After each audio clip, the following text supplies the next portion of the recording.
Tonight, you're going to feel something heavy. Maybe it's sadness, maybe it's stress, and your brain is going to do something automatic. It's going to whisper, eat something sweet, you'll reach for chocolate, or ice cream, or a soda, and for a moment, it works. The sadness lifts, the tension eases. But here's what you don't realize. You're not actually craving sugar. You're craving a pharmacy. Your brain is broken, not in the tragic sense, in the evolutionary sense. For most of human history, sugar was rare. A handful of berries. Honey from a hive you had to risk your life to raid. Your ancestors' brains learned that sugar meant fuel, survival, celebration. Sugar triggered your reward system.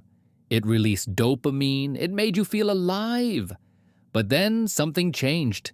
In just the last 100 years, sugar became infinite. It's everywhere. In your breakfast, in your sauce, in your coffee, and your brain, your ancient brain, never got the memo that the world had changed. Here's where emotion enters the equation. When you're sad or stressed, your nervous system goes into overdrive. Your cortisol spikes. Elissa Epel, a researcher at UCSF who studies chronic stress, has documented how prolonged emotional stress actually changes what your body craves. Under stress, you don't want salad. You want comfort. You want something that will flip the switch in your brain from threat mode to safety mode. That switch is dopamine, and sugar is the fastest way to hit it. Nicole Avena, a neuroscientist who studies food addiction at Mount Sinai, has shown that sugar activates the same reward pathways in your brain as cocaine. Not metaphorically, literally. The same neural circuits light up. Sugar is a drug. And when you're emotionally dysregulated, when your nervous system is out of balance, your brain recognizes the solution instantly.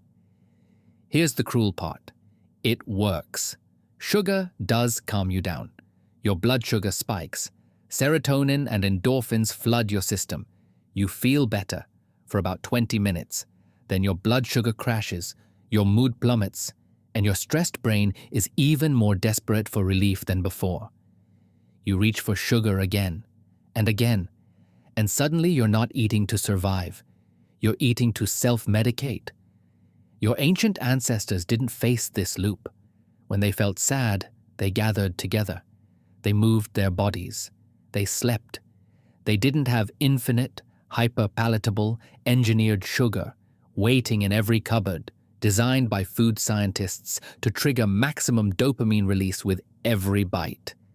But you do, and your nervous system, brilliant as it is, has no defense against it. It was built for scarcity. It encounters abundance, and it breaks. The strange truth is this: you're not weak. You're not undisciplined.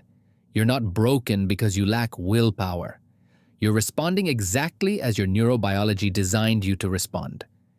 Sugar under stress is your brain's emergency alarm system, built and proven over hundreds of thousands of years. The only problem is the environment changed faster than evolution could adapt. So what do? You can't rewire 200,000 years of neural wiring overnight. But you can change the environment. You can make the healthy choice the easy choice. Remove the sugar. Fill the cupboard with things your stressed brain won't automatically reach for. And when sadness comes, because it will, don't fight it with a cookie. Fight it with what your body actually needed all along. Movement, sleep, another person, time. Your brain has been reaching for sugar when you're sad because for most of history, that was the closest thing to hope it had. Now you know better. And tonight, when sadness whispers its ancient request, you can finally say, I understand what you want.